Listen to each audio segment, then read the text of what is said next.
ओम साई राम। कुछ कारणों से मैं आप सभी के सामने ये श्री साईं की वाणी चैनल पे नहीं था। आज बाबा के आशीर्वाद से मैं फिर से आया हूँ और आप सबकी बहुत याद आ रही थी।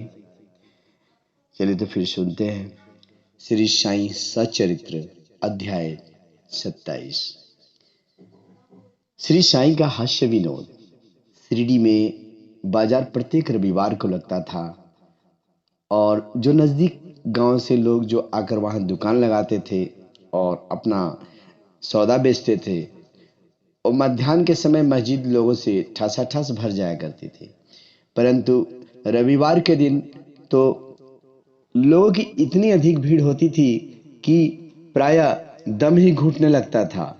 ऐसे ही एक रविवार के दिन श्री हेमांड पंत बाबा की चरण सेवा कर रहे थे और सामा बाबा के बाईं ओर और बामन राव बाबा के दाईं ओर थे।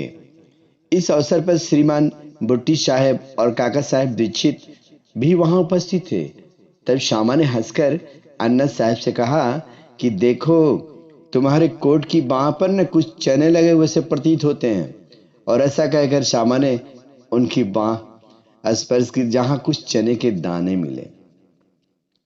जब हेमांड पंत ने अपनी बाईं कोहनी सीधी की तो चने कुछ दाने लुढ़क कर नीचे गिर पड़े, जो उपस्थित लोगों ने बीन कर उठाए और भक्तों को तो हास्य का विषय मिल गया और सभी आश्चर्यचकित होकर भांति भांति अनुमान लगाने लगे कि परंतु कोई भी यह न जान सका कि चने के दाने वहां आए कहां से और इतने समय तक उसमें कैसे फंसे रहे।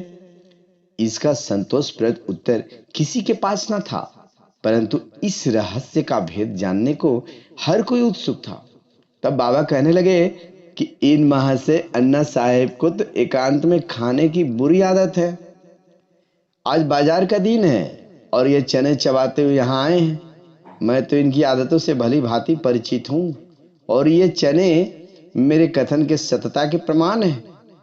और इसमें आश्चर्य की बात क्या है?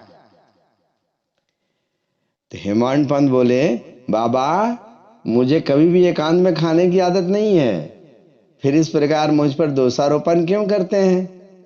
तो अभी तक मैंने शिरडी के बाजार के दर्शन भी नहीं किए तथा आज के दिन तो मैं भूल कर भी बाजार नहीं गया। तब उनके खाने की बात तो दूर है, और भोजन के समय तो जो भी मेरे निकट होते हैं उन्हें उनका उचित भाग दिए बिना मैं कभी भोजन ग्रहण नहीं करता। तब बाबा क्या बोलते हैं इससे आगे की अंश में हम आप सभी के सामने पढ़ेंगे।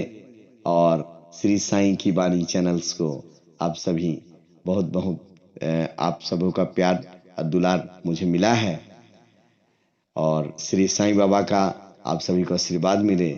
खुश रहिए, सुखी रहिए, संपन्न रहिए, स्वस्थ रहिए। तब तक के लिए ओम साई राम।